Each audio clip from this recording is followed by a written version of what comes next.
Let's continue our journey towards feeling our emotions more fully. Last time we explored how to start overcoming intellectualization and disconnection from the body. This video is part of a series on feelings and emotions, so if you haven't checked out my past videos, take a look at the feelings and emotions playlist to get caught up.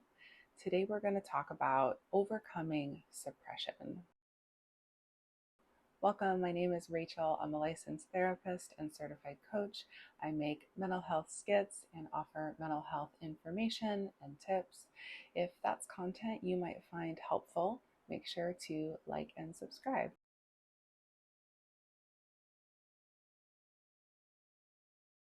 As I previously defined in the series, suppression is the intentional shutting down of your experience. For our purposes right now, your emotional experience. Suppression should not be confused with repression, which is the unconscious blocking of thoughts, memories, or emotions. Repression is not a choice we make for ourselves, but rather a choice our brains and bodies make for us to protect us. With suppression, we are choosing not to engage with something. It's like what happens if you're in the middle of a busy day, there's a lot going on, and some sort of difficult emotion pops up for you. You're able to shift away from it and sort of stuff it back down because it's not the time or place to express that emotion. Suppression is important. It's necessary because not all of our thoughts, emotions, memories, etc., are welcomed at all times in our busy lives.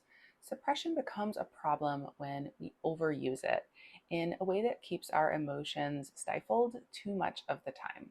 Before we get into why suppression happens and how to start overcoming it, first it's important to talk about why we should even want to suppress less. Something I often say to clients is you're either a fully feeling human or you're not.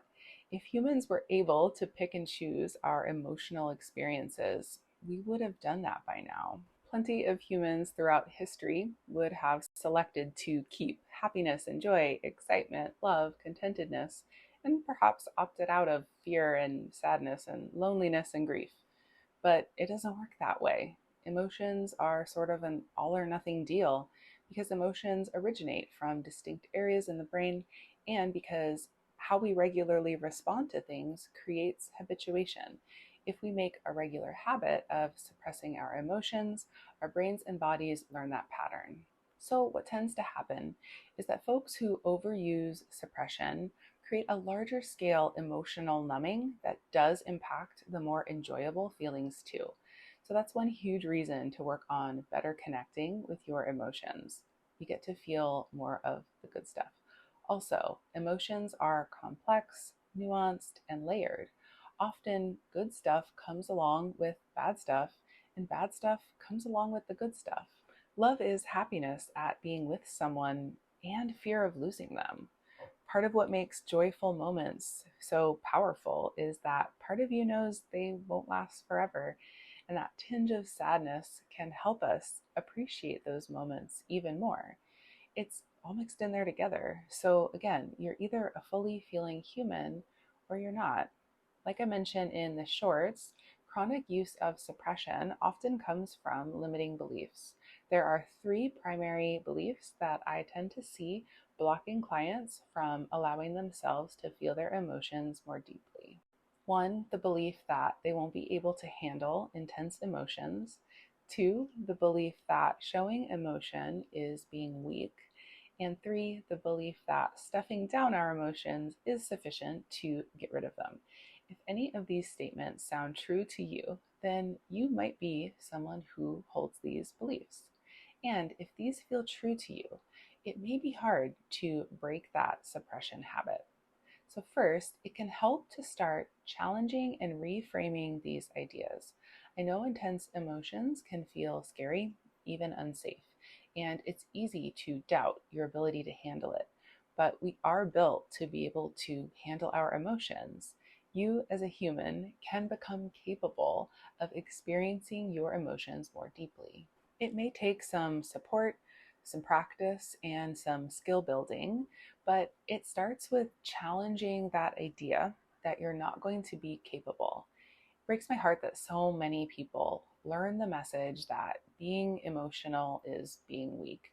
Sadly, that is a super common message folks receive growing up. And what's wild is that the opposite is true. Avoiding our emotions is usually driven by not feeling capable enough to face them, whereas facing them takes a lot of strength. Getting into deeper emotional work is the thing my clients have to summon the most courage to be able to do. And they're usually willing to finally start this work when they realize that their suppressed emotions aren't gone. They may be hidden away much of the time, but they tend to pop back up in the most unhelpful ways possible. By starting to notice these beliefs when they show up, challenging them even a little bit, and trying to respond differently to your own emotions, you can start to rely on suppression less. So now we've explored intellectualization, disconnection from the body, suppression, and limiting beliefs. The final video in this series is going to be some simple things you can incorporate into your daily life to help you start experiencing your feelings and emotions more. So make sure to check back for that.